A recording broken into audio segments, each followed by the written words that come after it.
Hi, Minna here. It's the 20th of January, 2025. I'm in Vista, the Queen community in the upper Jordão River, Kaxinawa Indigenous territory. And today I want to speak about culture shock. And I think at the moment in the world, there's a lot of information coming out. There's a lot like the internet is so full of information from all kinds of like different world views, and then there's all these you know information showing about spirit world and aliens and I don't know like whatnot, and then also people sharing their own perspectives about what it means to about health, about relationships, about happiness, about how to do work, how to deal with money, right? And there are so many different like narratives and bits of advice that are coming this way and that, and it can be pretty confusing. I mean, I certainly have been feeling very confused for quite a while. I grew up as a third culture individual, third culture kid. I spent half of my life living in other countries, and from an early, like from basically practically from when I was born, I've been living in different countries, um, and exposed to like many different worldviews and opinions and cultural traditions. And I've basically formed my identity and my understanding of what this world and this reality is based on all the stories that, yeah, or the things that I witnessed, right? And for the second half of my life, I lived in Finland and was, kind of, I guess, strengthening my roots to my ancestral kind of story. And and now I'm married to a Queen Indian from the Amazon rainforest, which is like very well. We have a lot of similarities in our ways, but also a lot of differences. And this is my fifth time here in the Jordão area with the Queen people, fourth time here in my husband's village. And I've been here for almost a week. And it's interesting how it's always, even though it gets easier, certain things get easier. My body is kind of more easily adapting to being here. I'm not having, you know, my body is not as kind of, I guess, hypersensitive towards the insects, and the bites are not they're not bothering me as much as they have in previous years. Also, my gut bacteria seem to be like, I guess, acclimatized or more adjusted, and I'm not having such adverse reactions as I have in the past. So health wise, I feel my body feels more like comfortable, I guess, even though I wouldn't say I'm like super comfortable with it all, but coping. And um and then uh, and then there's obviously this cultural differences and what it means to be part of a community and family, like coming from the Western world where families, we have this nuclear family concept, mother, father, children, and then the extended, well, I'm generalizing here, but in my family, we're not very close with my cousins and my aunts and my uncles. I know them, I see them from every once in a while, but actually, like, since COVID, maybe once, so hardly at all, and don't really stay in touch and talk very much. So, um, and then here I am with this Queen community where it's like, yeah, the village is basically all one big family, and they have family members in many other villages, and people are coming and visiting, and everything is like shared. And then it brings a lot of like, wounding and contrast, and like, um yeah, like inner conflict for me, like coming from such a different kind of cultural context.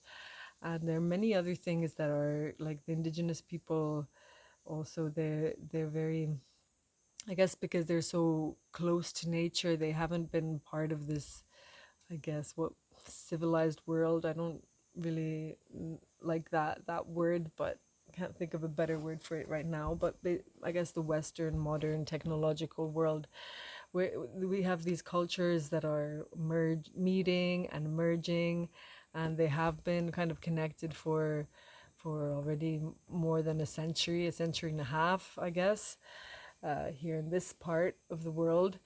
So there has been influence for a while, but like the Huni Queen people here in this community where I'm staying, they've been still fairly like secluded and been able to maintain their tradition to a certain extent, and they're revitalizing their tradition as well.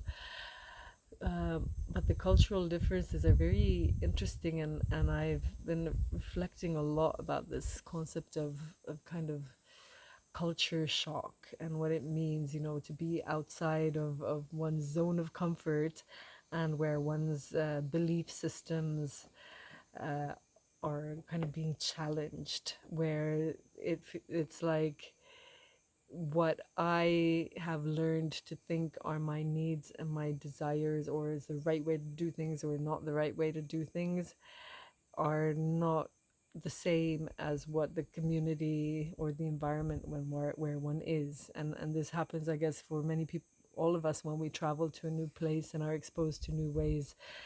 And in this current global internet world, um, we're constantly being exposed to so many new ideas that conflict with the stories and the beliefs that we carry inside, and it can be really, feel threatening and destabilize. Well, threatening first of all because it's like all of a sudden our truths and our realities and our stories are being questioned, and those are the things that at some part of us has been holding on to, like created some sense of like safety or stability, like, okay, if I play by these rules, then I'll be okay, I'll be accepted, I'll manage, I'll survive.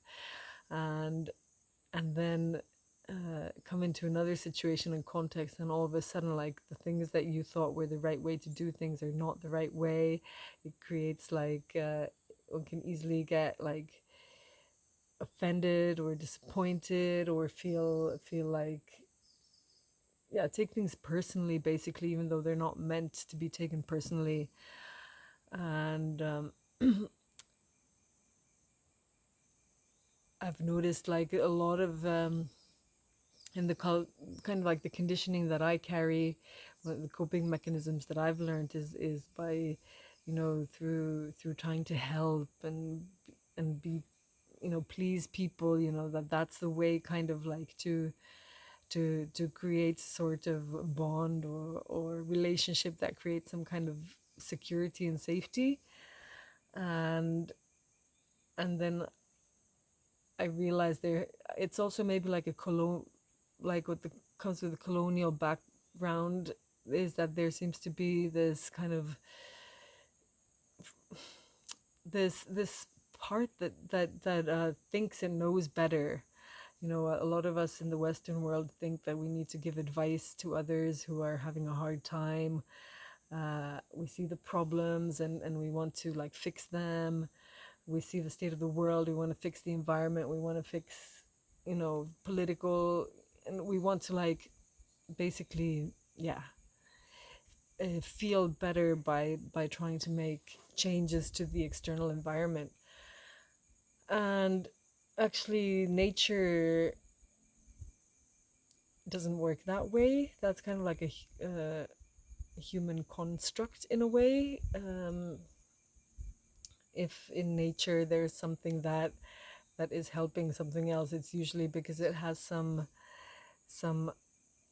other self-serving motivation. So I've noticed, especially like on this path of wanting to be in service, in the spiritual path, there's a kind of tendency to like come with this kind of wounding or conditioning, that we want to help, that we want to make things better, and that carries with it this kind of story that there's a problem to be fixed, right?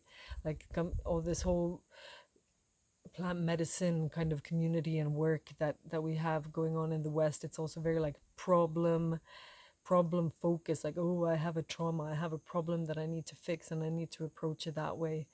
And it's actually it's not really healthy actually, because we kind of get sucked into this spiral of like, that there's something wrong. And I don't know if you've ever had the experience that someone tries to give you advice, or sees that you're having a hard time and someone tries to fix it. It can be pretty, it doesn't feel so good, because most of us have this thing that we want to figure it out on our own.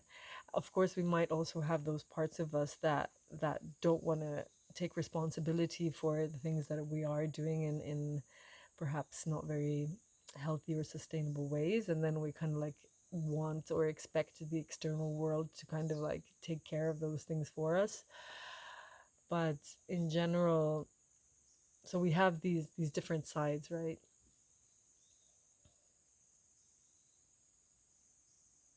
And for me, like being here, uh time and money and how we use our resources uh have been, topics that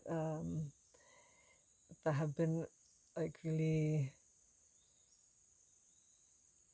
showing up for me and asking for me to like turn in and explore, what am I projecting, what like negative stories am I like creating, and what problems am I creating and perpetuating by the way that I've learned to see the world.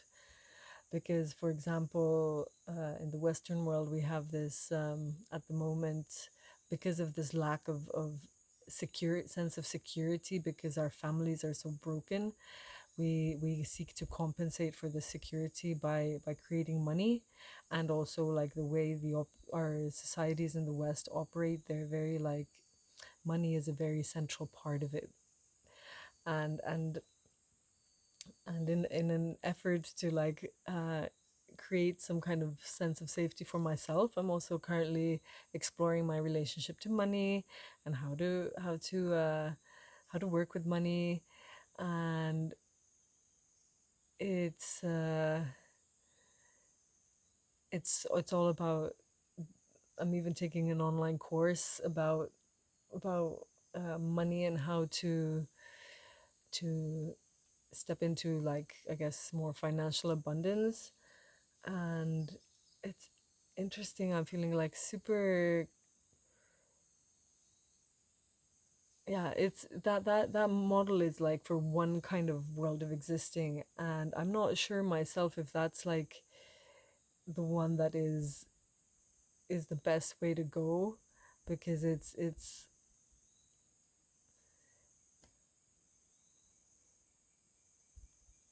yeah, it's really confusing. Because here, the Huni Queen, for example, for them, they're used to living in the forest here. Up to, some time ago, they had abundantly whatever they needed.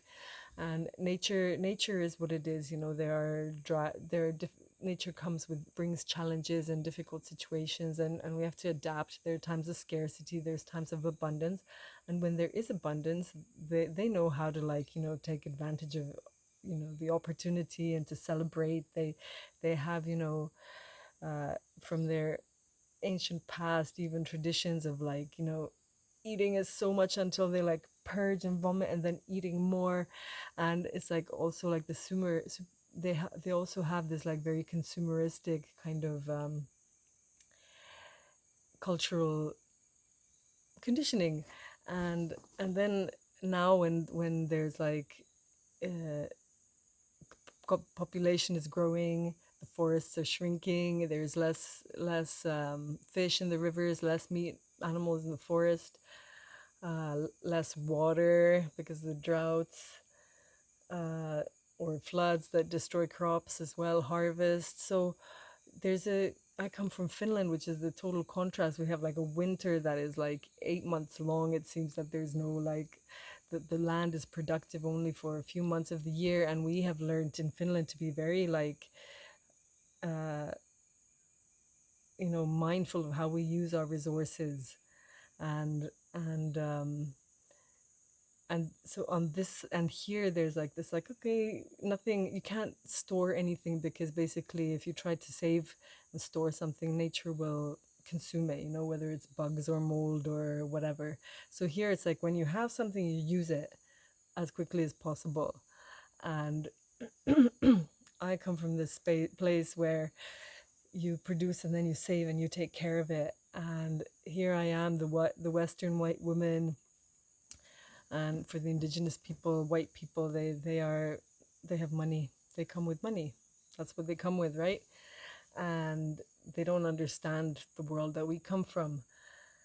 And I notice myself, like, really in being in this position where I have to, like, be very mindful of like how I'm sharing my resources. Because if I, like, let my resources share my resources, they can be used however. They're not going to be used how I might want them to be used.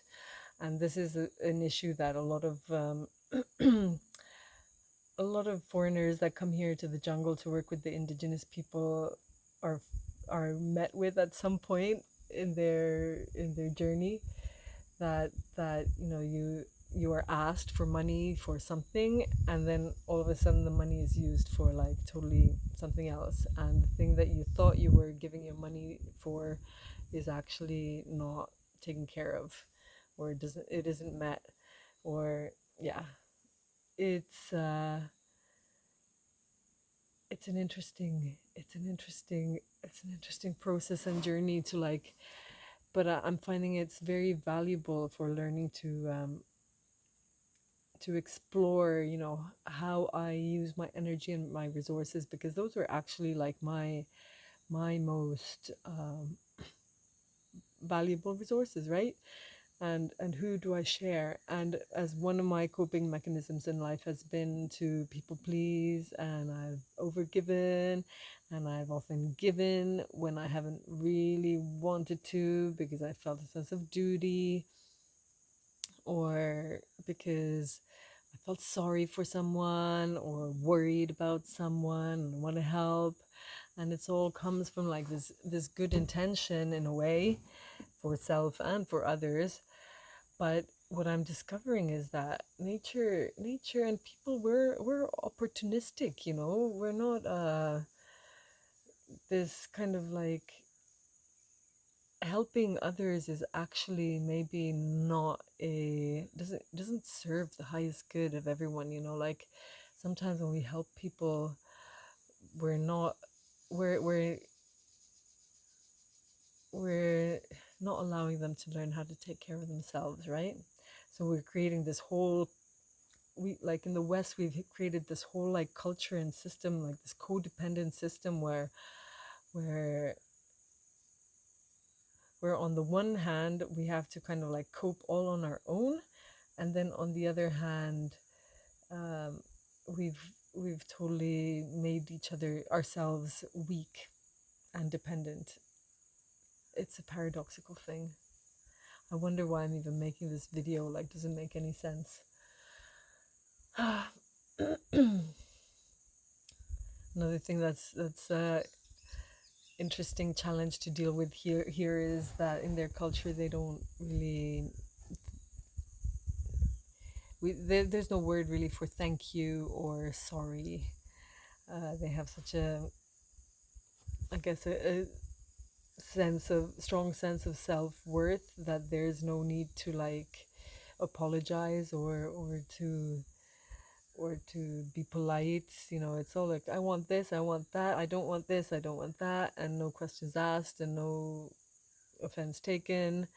And for us Westerners who have grown up, like, in societies where you're supposed to always ask for permission and be really apologetic about your existence and, like, all your needs and desires, it can be pretty like, shocking and offensive even. And for me, it's not so bad anymore, because I'm I've been here so many times already that I'm not that I kind of know. Um, But it makes me think, like all these stories that we in the West are kind of like, with the state of the world. There's all this concern and worry, and then like, oh, we're trying to figure out these ways to solve the problems of the world, and oh, we need to, focus on love instead of war.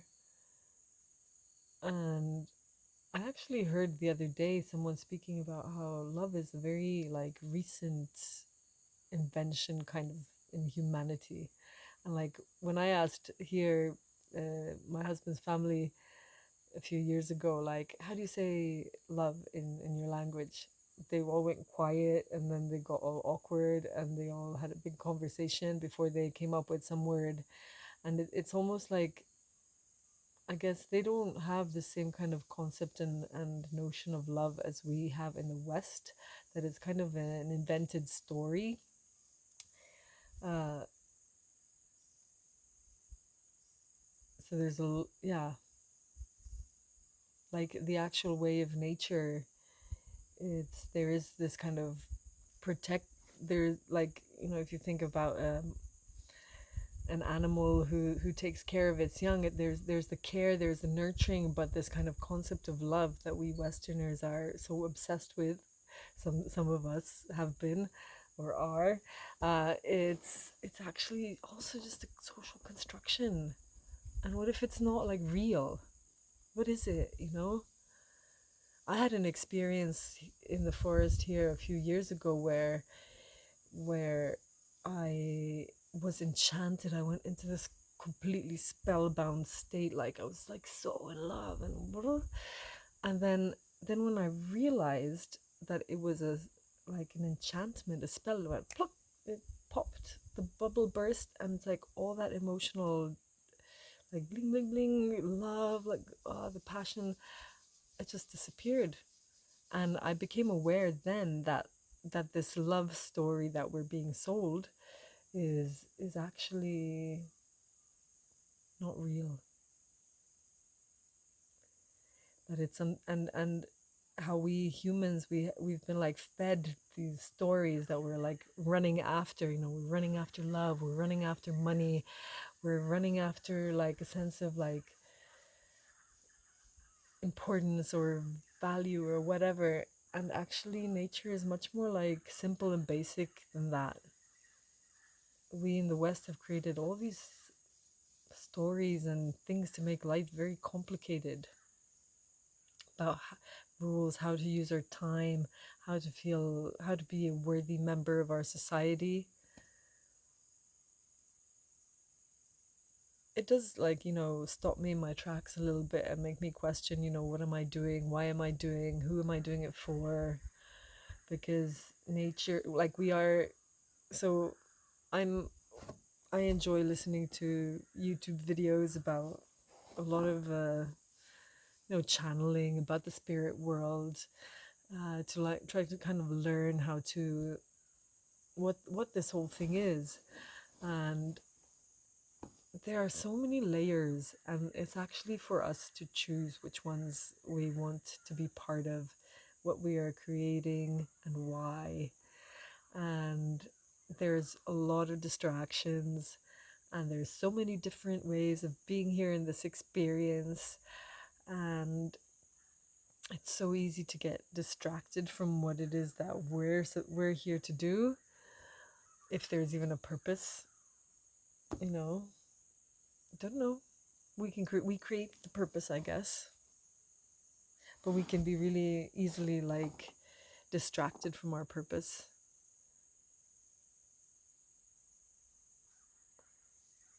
So yeah, the world is a confusing place, and if you're feeling confused as well, you're not alone. And I'm not here, there's part of me that's like, oh, I shouldn't be sharing these videos, that I'm just going to create more confusion and mess in this world that is already such a mess. But part of me is also like practicing to just be authentic, speak my truth, whatever is showing up at the moment. And right now I am just feeling confused. And I think so many of us are. And,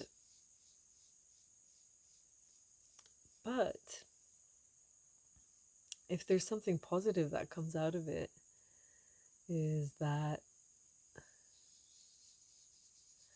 it opens the heart, I guess. It takes us out of our mind because we realize that our mind just can't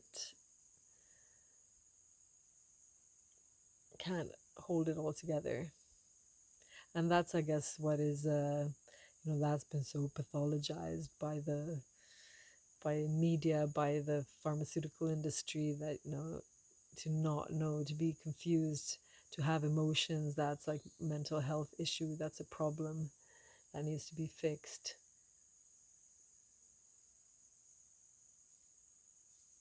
Is it here as well? There's a lot of people going through their processes as well. um,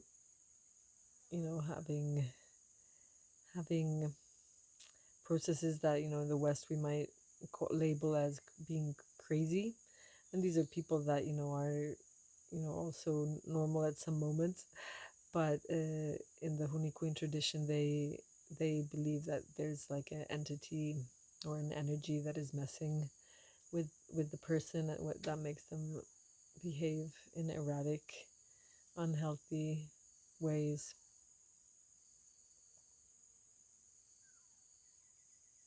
And then it's better not to listen to them. There's all of that in the air at the moment, right? We're all here sharing stuff. And I do wonder whether I should share and publish this video.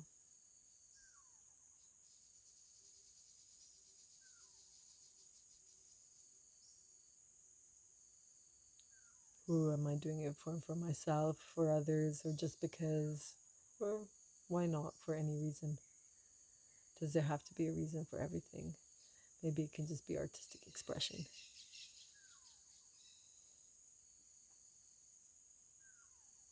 Maybe it's a part of our journey as a humanity to like evolve beyond rational logic, adoration, and move into our hearts, where it's okay. We can learn to be okay with and accept our differences, our confusion. Can we find ways to be peaceful with each other and with ourselves, even when we have this inner confusion that might normally lead to kind of conflict? I notice myself like getting into this really conflicted energy, which is not really nice or uncomfortable, but that's also something that is like supernatural, feeling like conflict, anger energy, or whatever. Nature is not like nice or friendly, you know. Nature, when it feels threatened, it attacks, it defends itself. So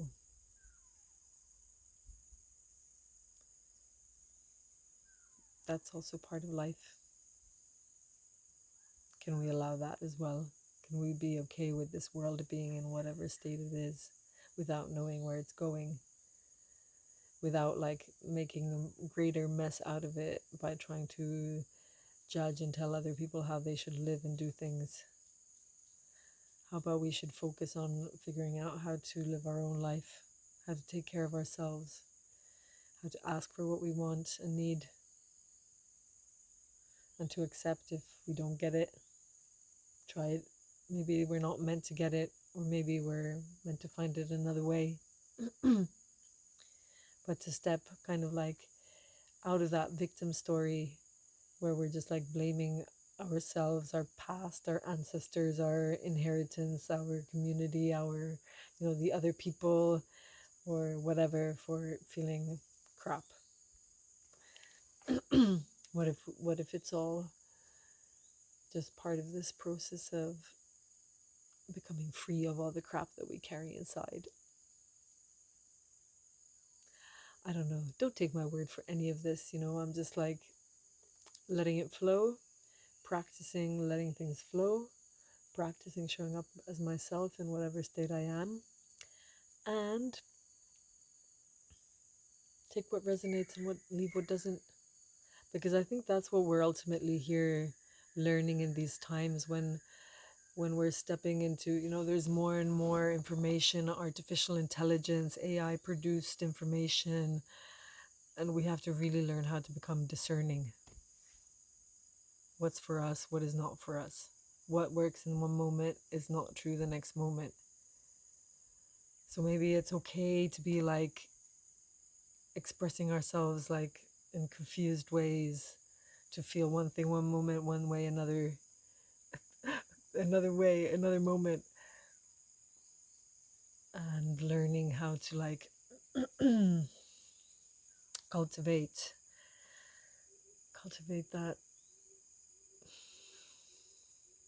that connection with our inner truth.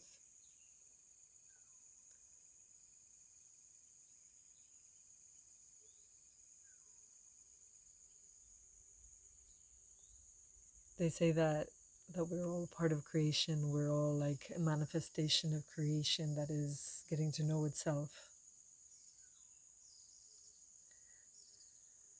Can we get curious about knowing ourselves rather than judging ourselves? Can we use the triggers, the differences, the contrasts to kind of become more aware of ourselves? And can we maybe use that situation, that learning, that opportunity to kind of see who we are and learn to not judge that?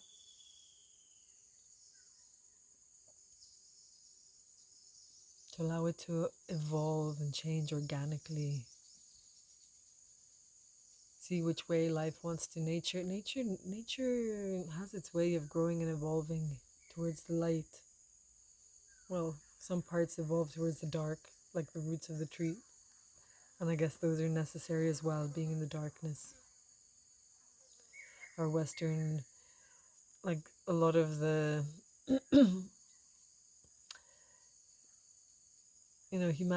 humans, like all, we seek comfort, we seek security, we want to stay alive. Nature wants to stay alive. Life wants to grow and expand and be alive. At the same time, death is a part of it, change is a part of it.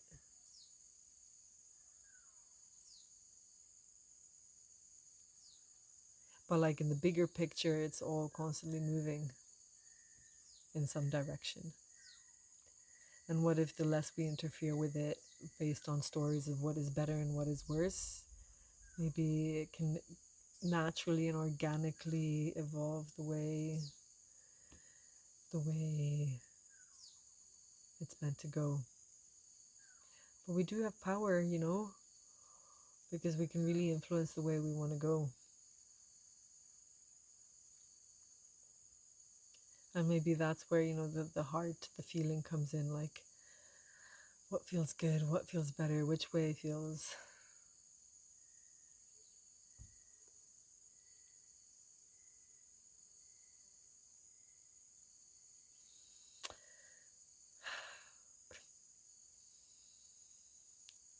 So,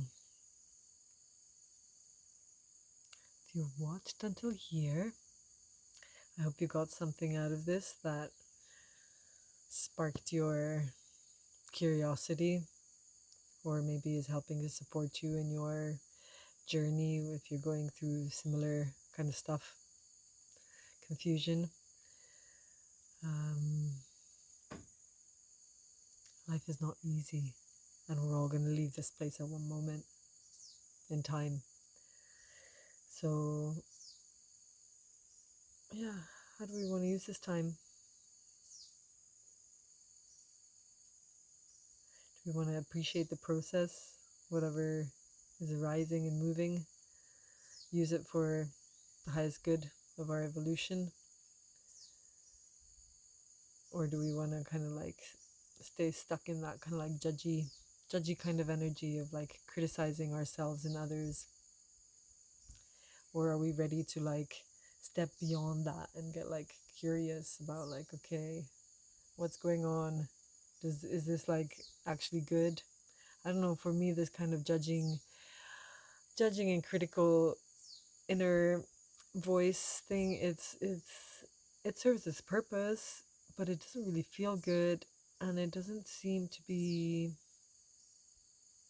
moving me forward very much. It doesn't seem to be creating connection. It creates more separation.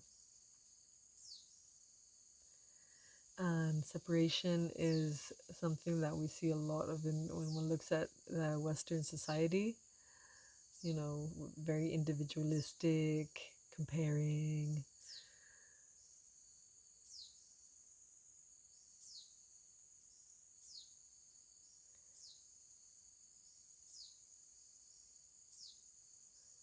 And obviously being born as an individual in a way, even though we are a multitude of beings in this body as well, but whatever this consciousness, this voice that is thinking that it is a one thing, um, it thinks it's alone, but actually we're not alone. And we need to learn how to relate. And to be honest, that I noticed that's like really a weak spot for me. I have a really hard time sometimes being close to people, especially when I'm having a hard time. And I find ways of like creating distance and separation, which I realize is not really for my highest good. And I guess that's partly what I'm here to learn, and partly why I'm here, maybe making this video as well, sharing it.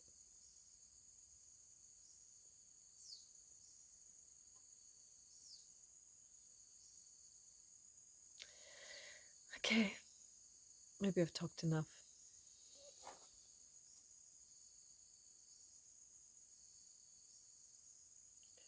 Many people have spoken of like that this astrologically or whatever, the energies of these times are very transformational, and transformation is never easy or comfortable. So let's hang in there. Let's support each other in whatever ways feels natural and good. They say that speaking one's truth is kind of like sharing our gift, our light. And I notice there's a part of me that is thinking like, "Oh, what the fuck?" Am I just like projecting a lot of confusion, and that's like as if that's a bad thing. But maybe it's not. Maybe it's okay to like be like this, confused. And I know there are a lot of other people out there who are also feeling confused and like seeking all kinds of forms of gratification to not be in that state of confusion. But I'm personally noticing how trying to escape the confusion and trying to fix it by either by hungering for like the right answer, seeking clarity, or trying to soothe one's confusion by seeking, some kind of substances, to make us feel better, or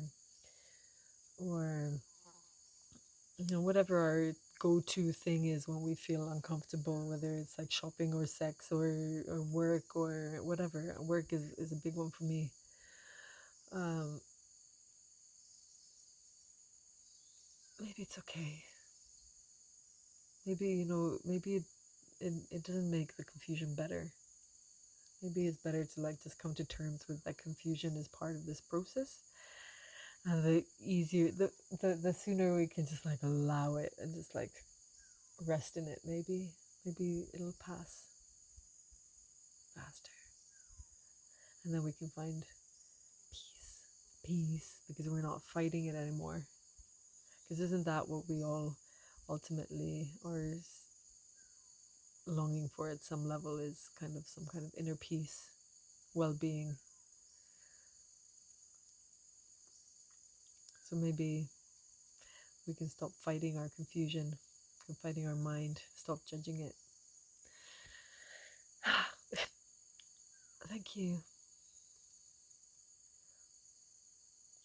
I thank the Great Spirit. I thank myself, my guidance, the forest here. Thank you for this opportunity to have this experience for myself, to share this experience, and I hope it also serves a higher purpose for someone else as well. It is good. Take care.